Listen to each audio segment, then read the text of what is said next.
Right now at noon, we are learning more about the limousine company involved in a deadly crash in New York State. Plus, a warning from scientists as they say climate change could reach crisis levels in about a decade.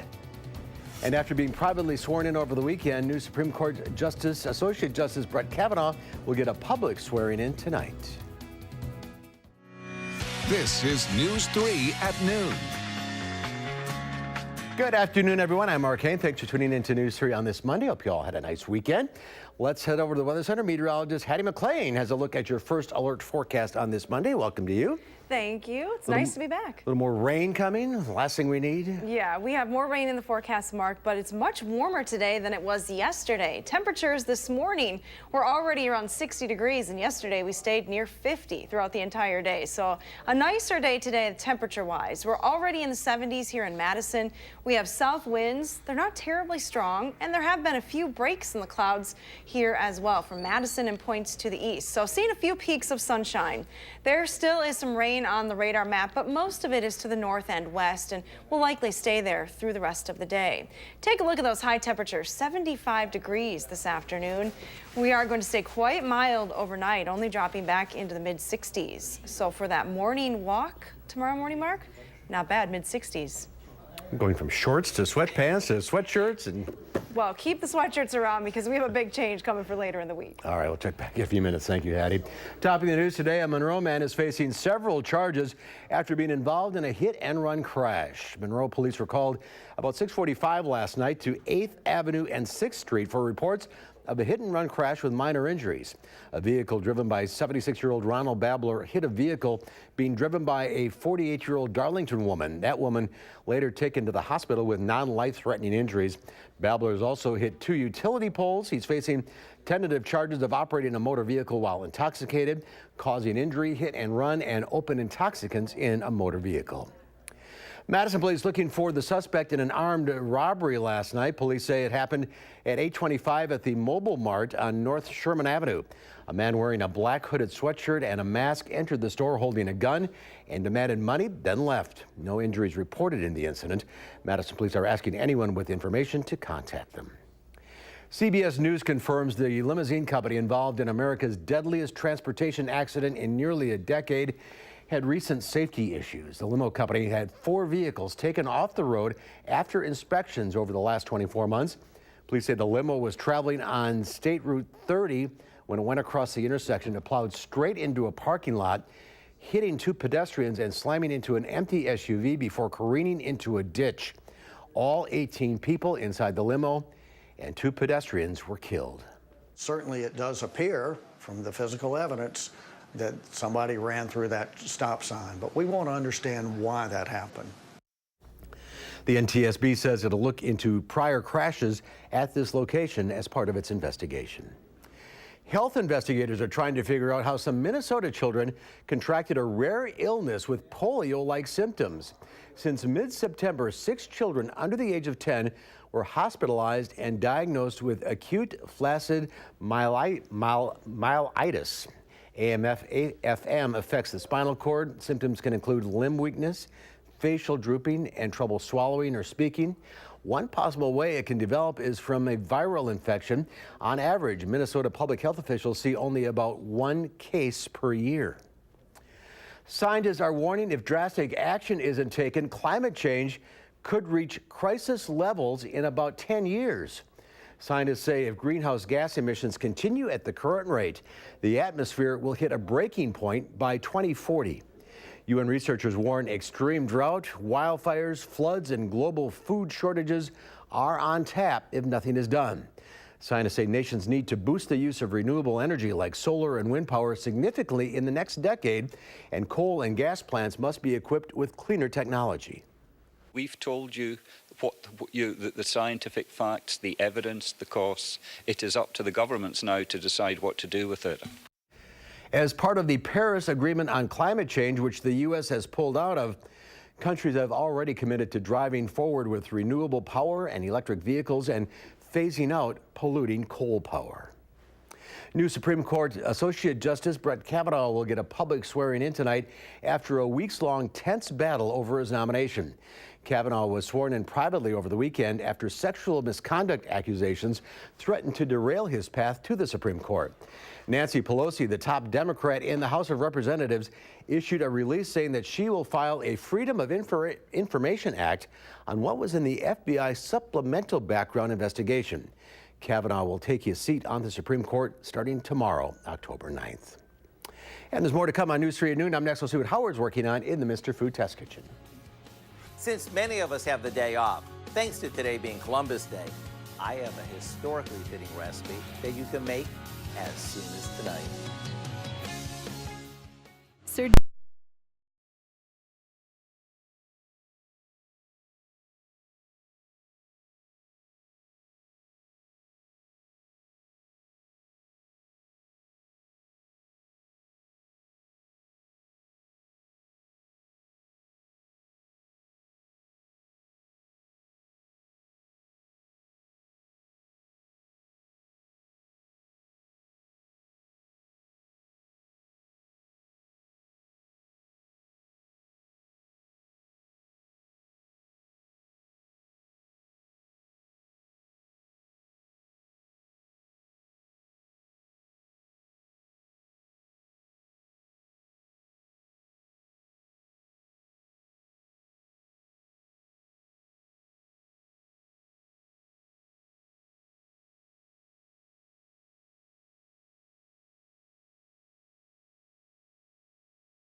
Happy Columbus Day.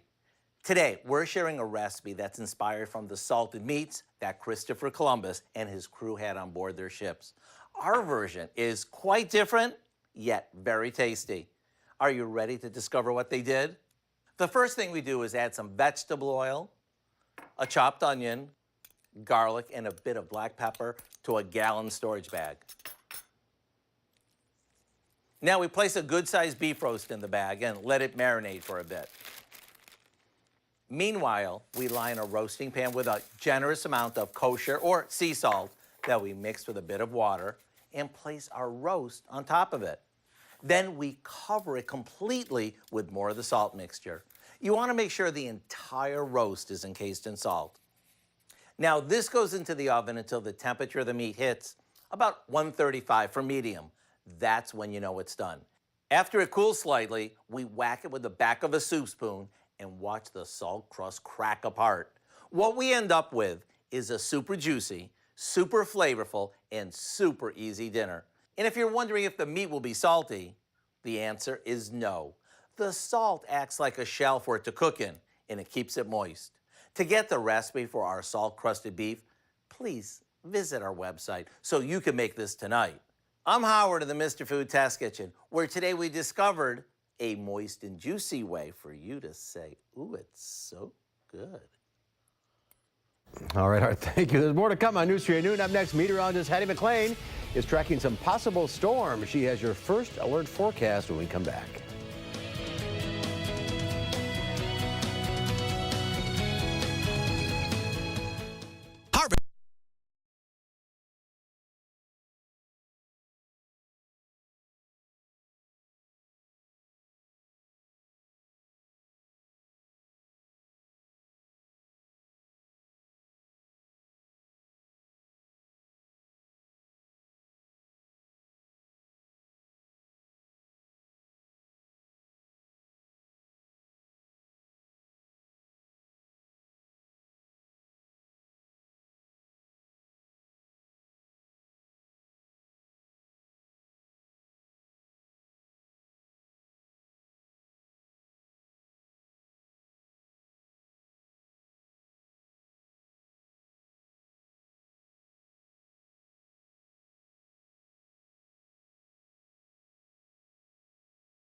Call Fresh and Phone Bank is open right now, ready to take on your consumer issues. The call 270-2833. Let's check Wall Street at the noon hour. The Dow Industrials down 112 points. The NASDAQ down 95. Let's check in now with Q106 Farm Director Pam Yankee, recovered from the Dairy Expo. Well, if you saw me walking around the building today, you'd say no. Standing in concrete all last week was a little bit of something. But boy, what a good show. Despite the downturn of the dairy economy for the past couple of years, we still saw a lot of international activity out at World Dairy Expo. I think attendance numbers overall were a little bit soft, but again, still a great show. They capped it off on Saturday afternoon with the announcement of the Supreme Champion. She was a beautiful brown Swiss cow that came to us from New York State. Also want to give a shout out to Milk Source Genetics. They had a couple of folks that ended up with reserve champions on the colored shavings as well, representing Wisconsin from up by Kaukauna. So beautiful show. If you want to find some of the results, some of the pictures, go to worlddairyexpo.com.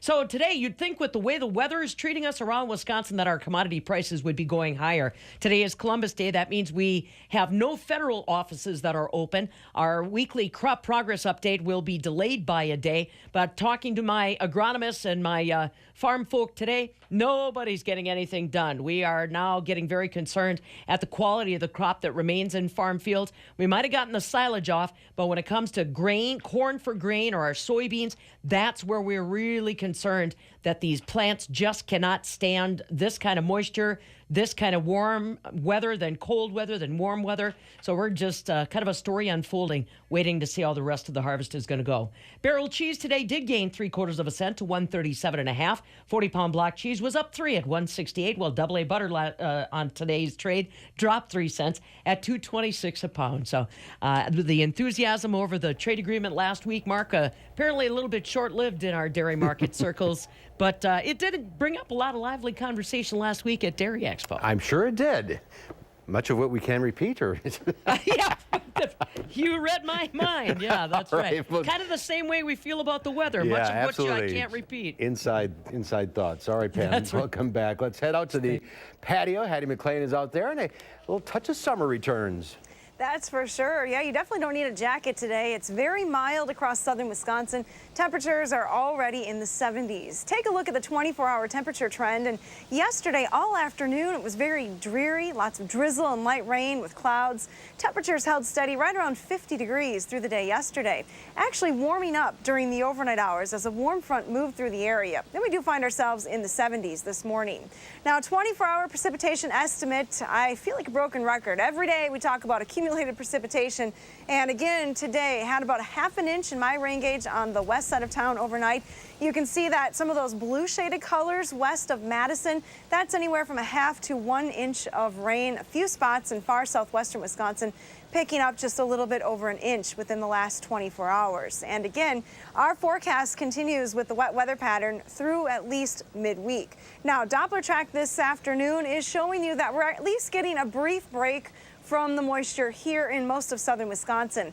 A broken line of showers and isolated thunderstorms still extends to our west, but that is mainly moving into northwestern Wisconsin at this time. A couple of things, though. The upper air pattern really from the southwest and also from the Gulf Coast, zooming in on moisture transport into the Midwest states. So this weather pattern is not expected to change for at least a couple of days. As a result, there are many flood bulletins in effect from Wisconsin and Minnesota all the way down to the U.S.-Mexico border. So we're not alone with this very wet weather pattern. Here in southern Wisconsin, we don't have any active flood bulletins, but there are lots of river flood warnings in effect still for the area. So be aware if you are in one of those spots, the river is already high. The problems will only get a little worse before they get better later on this week. Take a look at the contrast in temperatures. 56 with clouds and a little bit of rain in La Crosse, 72 here in Madison, 78 in Milwaukee, and 79 in Janesville. Dew points are back in the mid-60s as well, so you're likely feeling that increase in humidity this afternoon. Dew points are going to stay in the mid-60s all night, so it is going to be quite muggy around here. Future track will show you there's an outside chance mainly west of Madison to see a shower or an isolated thunderstorm this afternoon. Temperatures, though, will be in the 70s, if not low 80s in far southeastern Wisconsin. As we head through the overnight hours, mostly cloudy skies with mild conditions. We're going to wake to temps in the mid-60s tomorrow morning. Now, total precipitation from this point forward through Tuesday and Wednesday, we're looking at a solid 1 to 2 inch rain total across southern Wisconsin. Of course, there could be some isolated higher amounts if you find yourself under one of those stronger thunderstorms. Here's a look at that extended forecast. We continue with the warm and wet conditions Tuesday with highs near 80 here in Madison. Rain with a cold front on Wednesday, and then, boy, a shift in the weather pattern. Probably going to like it, even though we're talking about a big fallback in temperatures, about 30 degrees cooler, but lots of sunshine and dry weather in the upcoming forecast. Same thing last week, didn't we? A 30-degree drop. I think so. You know, it's hard to even stay healthy this time of the year when you're talking conditions like that. Yeah, But it's all right. Well, hopefully it'll dry out sooner or later. yes, fingers crossed. Thank you, Hattie. There's more to come on News 3 at noon. Up next, Lisa Briggs from the Bruce Company will be here taking your plant and garden questions. The number to call, 270-9933. We'll be right back.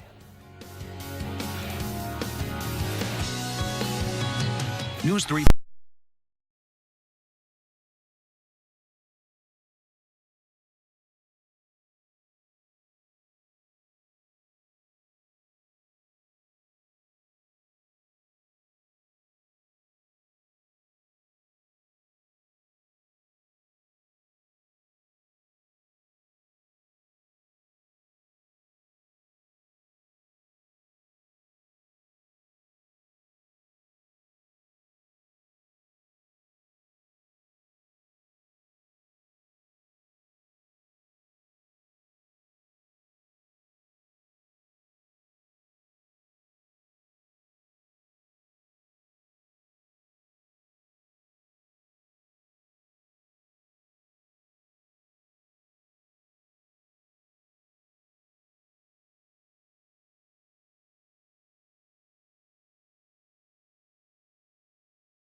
Lisa Briggs from the Bruce Company is here taking your plant and garden questions. 270-9933. Good to see you again. Good to see you You too. have some fall plants here. Yeah, because you know it's gloomy and we need a little brightening up. And a big pumpkin. And a big pumpkin. And there are things that you can plant this time of year that will give you some color even through the colder temperatures that we're hopefully going to get at the end of the week. So things like mums and Dusty Miller and chard, your favorite, and asters. They'll last for Those a are month. things you, yeah, there's Couple some weeks. pansies over there too. Yeah. All right. Doesn't mean it's the end of the growing season. It's never the end of the growing season. Let's go to Eileen in Roscoe, Illinois. Eileen, hi. Hi. Hi, I which- wondered if it's too wet right now to plant spring flower bulbs. We're in northern Illinois, get another 2 inches this week. Yeah. I would wait till your soil dries out a little bit. Stick your shovel in the ground or grab a handful of soil, and if you squeeze it and then put your finger in it, if it breaks apart like nice cake, then go ahead and plant. If it sort of fractures like brownie mix or then I would wait and let the soil dry out. It's just hard to work with. Yeah. Doesn't hurt the bulbs, or does it? Well, if it is kind of wet, it might rot some bulbs, especially if you're planting things like fritillaria. So I'd wait till it dries out. All right, Judy in Mount Horeb. Hi, Judy. Hi. Hi, what's your question? Questions about my clematis. Do I wait until they freeze before I cut them off? And then how close to the ground Do you know can I cut it? what type do you have? Do you have like the little white flowers or the bigger ones? The bigger purple ones. Like the jack ones? I would wait till spring. You can take them off the trellis and you'll see the new buds start to pop, and then you can cut just above those buds, pull the dead stuff off, and then they'll regenerate pretty easily. All right, let's go to Dwayne in Madison. Hi, Dwayne. Good afternoon. Thank you for taking my question. You're welcome. I'm wondering about the mums that I bought at the garden center. Mm-hmm. Can I put them in the ground and keep them for next year? And what's the best method of saving them for winter? Okay, so the decorative mums that you buy at the garden center this year are really pushed, both with deadhead, or it's like a budding technique, so they get those dome-shaped flowers and they have a lot of fertilizer in them. So if you're going to plant them in the ground, once the ground freezes, you're going to want to keep the ground cold, so maybe take the boughs from your Christmas tree and kind of use that as a mulch. And if they do come back, then just remember that they're not going to look like that big cushion without a lot of pinching and fertilizer. Mums on steroids. Mums on steroids, indeed. Pat in Janesville. Hi, Pat. Hi. What's your question? Cone flower. Do I pull it out for the winter or cut it down? Cone flowers are perennial in our area, Pat, so all you have to do is cut back to, a couple inches above the ground so you remember where it is next spring, but they're perfectly hardy here. All right, we'll go to Mike now in Spring Green. Hi, Mike. Hi. Hi, which question?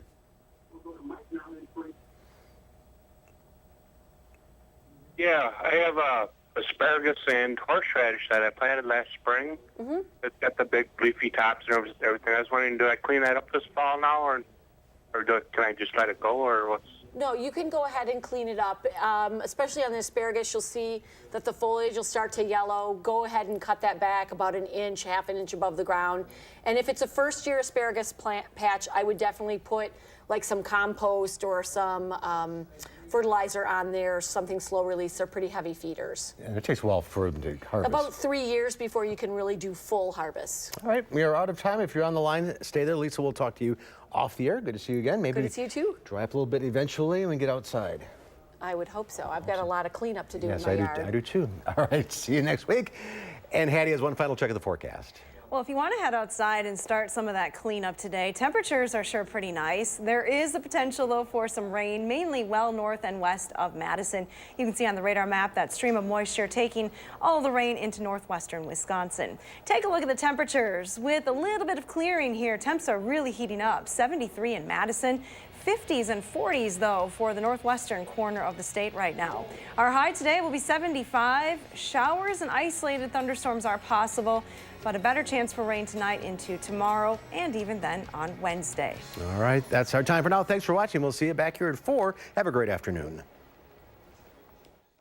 Making plans that are weather dependent? Get an accurate 12-hour, even a 10-day forecast. Download the Channel 3000 First Alert Weather app and start planning.